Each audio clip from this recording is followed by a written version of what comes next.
Hey guys, welcome back. So last video I recorded the very first video of enzyme series. I was discussing the basics of enzyme.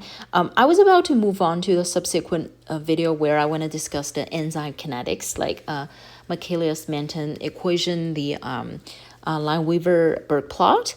But then I was doing some MCAT problem sets and I realized there's actually more to the first video that I want to record an extra video to point out something that worth reminding you of, okay, to just set up the MCAT mindset for this topic. Okay, so a quick recap. Last week we discussed about Km, affinity. And really quickly, affinity is the affinity between the substrate and the enzyme's active site. And the affinity is inversely related to Km. When your affinity is really strong, really high, you have a lower Km, whereas when your affinity is relatively low, then your Km will be high, right? And then we also talked about KCAT. We talked about catalytic efficiency, and of course the V initial and the V max, which is the maximum velocity when an enzyme is saturated, the speed it reaches for its enzymatic activity, right?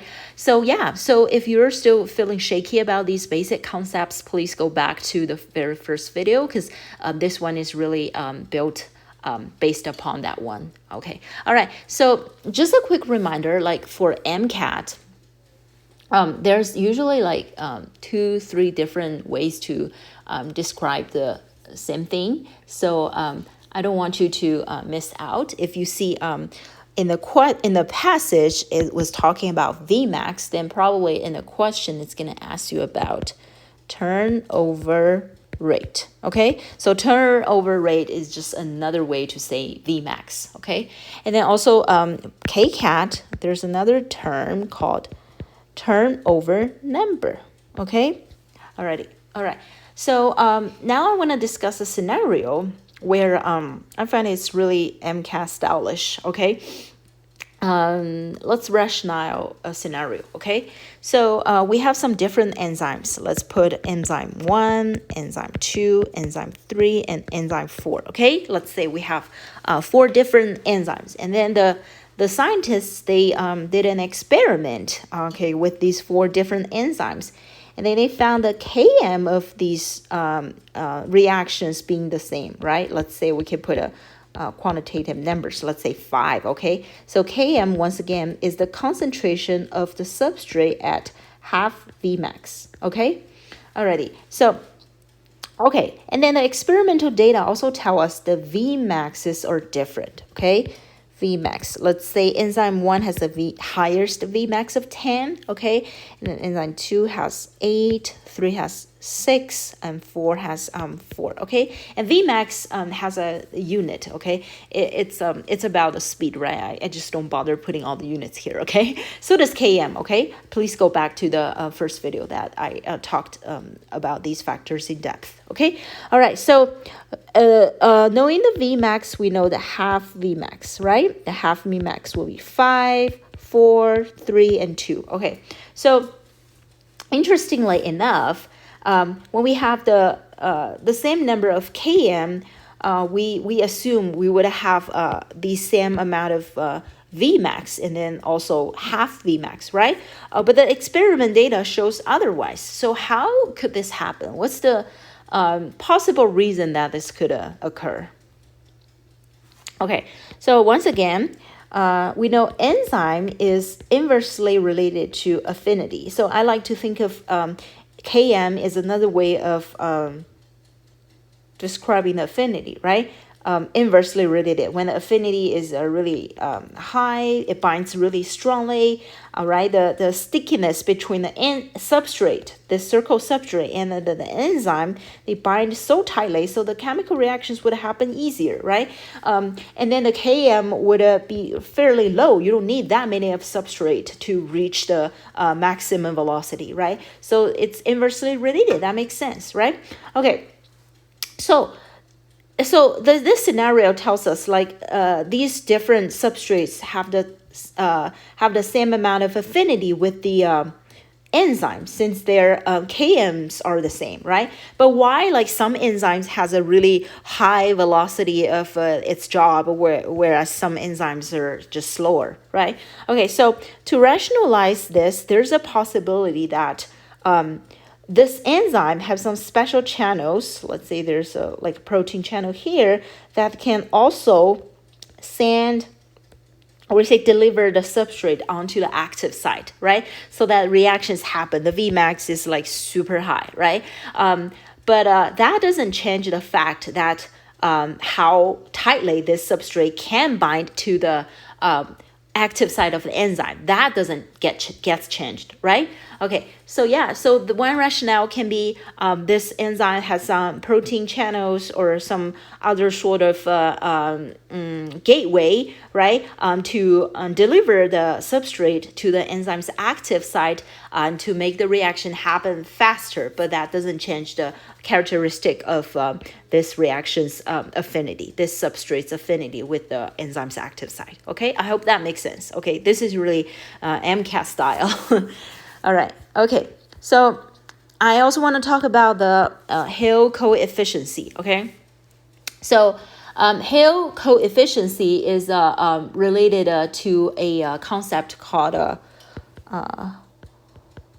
cooperativity, okay? So what does cooperativity mean? It means like when one substrate binds to the enzyme active site, the subsequent substrate binding to the same active site or a different spot of the active site can happen even faster or slower, right? Depending if you have a positive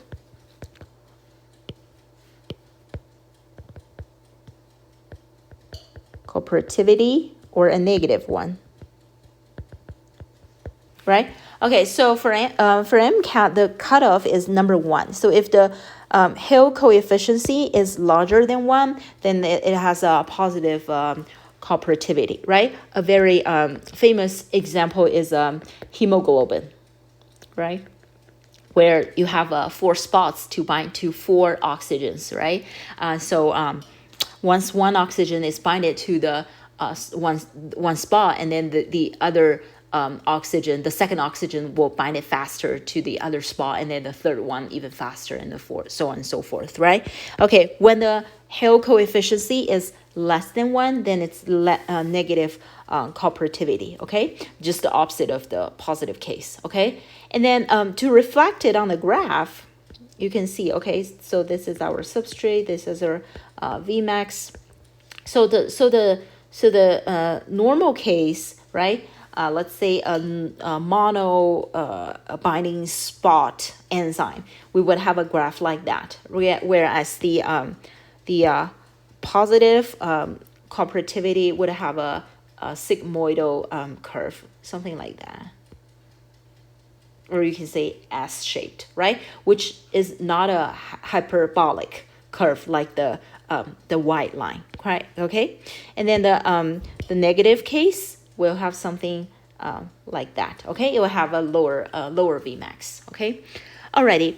So the next topic I want to talk about enzyme category. This is really not very high yield, but it could show up on your MCAT exam. So let's discuss enzyme. So the enzyme categories. So first, we know there normal enzyme, right? It binds to the substrate and it does its job, right? But there are some certain enzymes. Once it's produced, it's inactive. Okay, so we call them Apple enzyme, or it has a other name called Apple protein. Okay, so whatever wording you see from your MCAT passage, you want to know it. Okay, so basically these are the inactive form of the enzymes. Okay, once the protein went through the tRNA synthesis, the translation step, right? There's post-translational modification to the protein, and then eventually, the protein, the enzyme in this case is produced, but it's still inactive. It doesn't do its job unless you give it a cofactor that helps it. So cofactor plus the APRO enzyme, okay, would give us an enzyme called holoenzyme. Okay, excuse my handwriting. Okay, all right. So this is the first one. This is the second one. And then the holoenzyme will be active. Okay, so a very famous example is DNA or RNA polymerase. Okay, so these are enzymes. If you remember the initiation steps of DNA replication or mRNA transcription, right? These enzymes, they just needs a lot of other helps to get them to do their job, right? Okay, perfect. Okay, so the third one I want to discuss, the third enzyme I want to discuss in this video is called zymogen. Okay, so zymogen is a type of enzyme. It is inactive. It requires hydrolysis of the peptide bond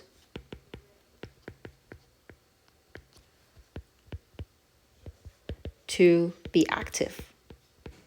Okay, so it's an inactive precursor of the enzyme that requires the breakdown of the peptide bond to be active, right? And then if you remember the enzyme that breaks the peptide bond, I believe it's called a protease. I'm not sure if I said that correctly, but you get idea, okay? All right, so this kind of enzyme is called zymogen, okay? All right, lastly, let's talk about the cofactors. So on the website, there's really a lot of different categories, subclasses, but I will just go with the MCAT, okay? All right, so first, the two biggest subclasses. So we can have organic cofactors, okay? That's the organic subclasses. Or we can have some inorganic subclasses, okay? So the inorganic cofactors can be metal ions, right? Metal ions can be magnesium 2+, copper 2+, or some iron sulfur clusters. Okay. All right. Okay. So we know that, right? And actually, there's a third class called a metal organic, but I don't think it will show up on any of the exams that you're gonna take. All right. So under the organic category, we also have. Oh, and by the way, that is called coenzyme. Okay. The coenzymes are usually the organic ones, okay? So the coenzymes then have two other subclasses, one being the prosthetic group, okay? And then the other one is called a co-substrate, okay? All right, so the prosthetic group is usually pretty tightly bonded, okay? So to give a couple examples like FAD, Biochem, TPP, or FMN, if you have taken Biochemistry too, then these cofactors might sound familiar with you, okay? These are examples of a prosthetic group, okay? Alrighty, so I think that is it, okay? That should wrap up that should wrap up the things I want to discuss. So I hope